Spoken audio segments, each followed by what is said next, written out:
Our first guest tonight, host Alex Wagner tonight, Tuesdays through Fridays at 9 p.m. on MSNBC. Please welcome back to the show our friend Alex Wagner, everybody.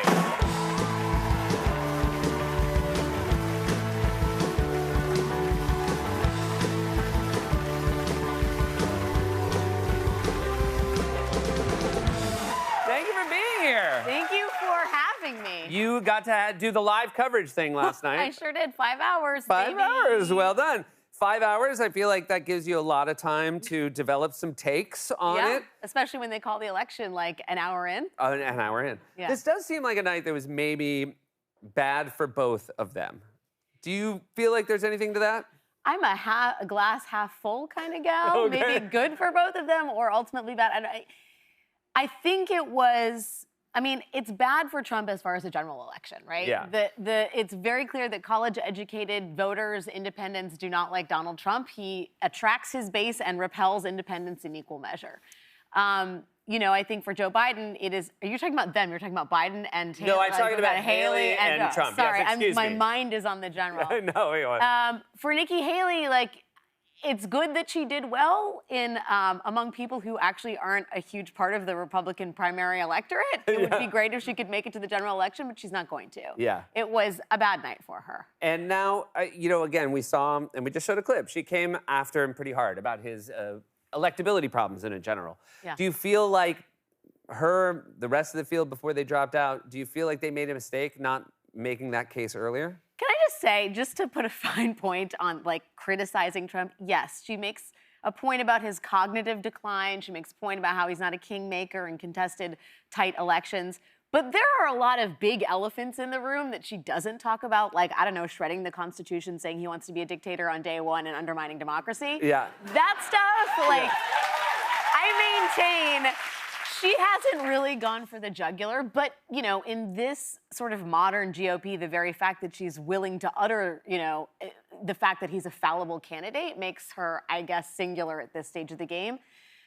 I don't think it's possible to win in the Republican primary unless you are Donald Trump. Yeah. I really think that, you know, for her to have gone, to be full-throated consistently as a critic of Donald Trump would have disqualified her even earlier, you know, and I think we saw that with Chris Christie and anyone else who even sort of tried. So now she's in a situation where maybe she tries to hang on because she is running against somebody who has 91 indictments. Yeah. He could be in a situation where, who knows? But The rapture, as we call it. Absolutely. The rapture may come. Yeah. There's never been a candidate where there seems like there's more reasons he might have to step aside. Does she play the long game now and stick around, even though, let's be honest, she's not going to win a state? No, I mean, she will have some electors to her name. DeSantis, I think, has like 4 or 5. She's the only person who could theoretically take the crown if he's convicted. But, I mean, I'm hesitant to get people's hopes up, people who are not detractors of Donald Trump, that somehow Nikki Haley could pull this thing out. I mean, it would really have to be a rapture-like scenario. Yeah, right. I see the numbers that, you know, a sizable portion of the New Hampshire electorate doesn't think Donald Trump is fit to be president if he's convicted. But, like, we've got a long way to go before, A, there's a trial, B, there's a conviction, and the appeals process is over. And Donald Trump is going to spend a lot of time on the courtroom steps spinning this all up into a partisan witch hunt. And the Republican electorate has proven very permeable to that kind of argument. Well, that's a good point about exit polls. It does seem that is a very easy way to voice your frustration and say, I will not support this candidate. And then all of a sudden it's a general election and there's only one candidate left who supports your party. Yeah. Do you buy the people who say this on the way out of the polling booth that they'll never support him, or do you think they do come around? I think there are some people left in the Republican Party. I don't know why they're still in the Republican Party, to be honest, that still care about democracy and integrity. Yeah. Right? Then I think there's some people that are asked, like, when they're coming out of voting, hey, do you think the president should be a convict? And they're like, no. Because I think that there's really a disconnect between that sort of moral assessment of what kind of character we want from our president and the reality of that being Donald Trump, like their guy. And I think you're going to see, I don't like to be a prognosticator, but I'm in the business of it. And I would imagine you're going to see that number shrink a little bit just because of what I said, like the just atrophy, exhaustion, the Donald Trump is going to spin this thing. And then when it comes down to brass tacks, like what's the conviction, right? Is it Stormy Daniels' hush money? Is it Mar-a-Lago documents? Is it a federal election interference case? I think that all matters as well in terms of people saying, I'm not going to vote for this dude. Now, obviously, we're in a situation where I think the Democratic electorate is worried. There's a nervousness that I think. You think? I do.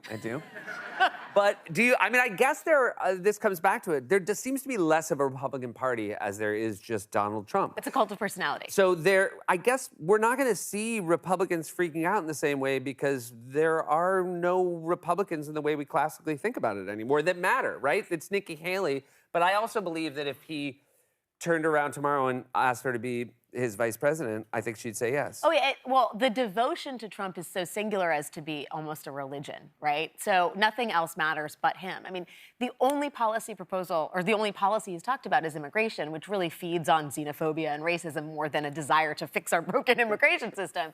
So, yeah, I mean, I think for them, it is the end-all, be-all is Trump and nothing else matters. For Biden, look, I think there is a lot of trepidation and concern about his age.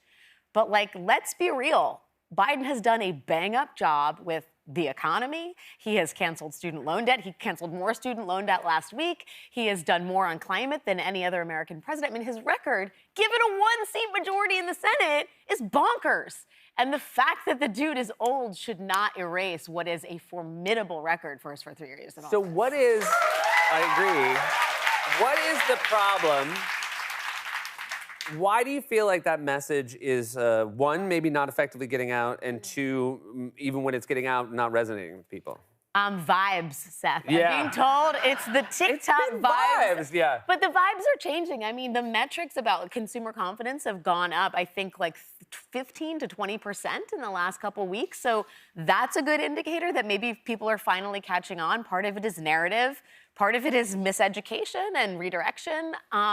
Inflation's coming down. I think that's the clearest, most sort of pinpointable reason why people don't feel like the economy is good, because job creation, wages, that stuff is doing well for almost everybody. And I'm not even talking about the stock market because that's not most Americans, but that thing is booming. So, I mean, I'm not a Biden spokesperson, but I think, look, there's a long way to go between now and November.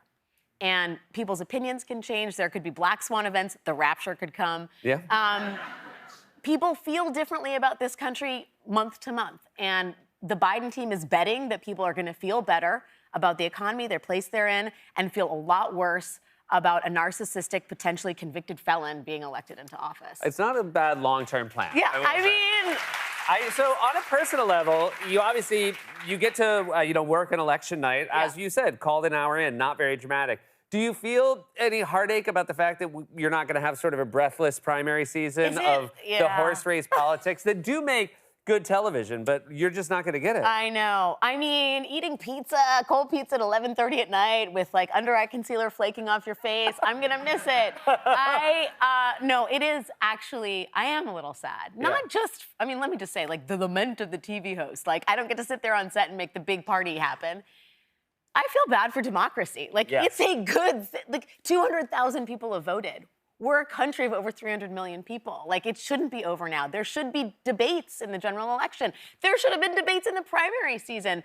Maybe it would have been nice to have an open Democratic primary given all the misgivings about Biden. But, we get stronger in those moments, not weaker. And it's sad to me that we're not going to have any of I agree with you 100%. It does feel like we've all just sort of checked out on this idea. And then people say, I'm not really happy with the two choices. And you're like, yeah, it's not. I mean, it is. And there's not, as Rachel said last night, there's not a lot of democracy going on in this democracy right now. Yeah. Well, we should get some more democracy in here. Yeah. Well, can someone bring it in? All right. You and I, let's get down to it. Bang. Thank you for being here. It's always so good to see you. Alex Wagner, everybody. Alex Wagner tonight airs Tuesdays through Fridays at 9 p.m. on MSNBC. We'll be right back with Jay Smith.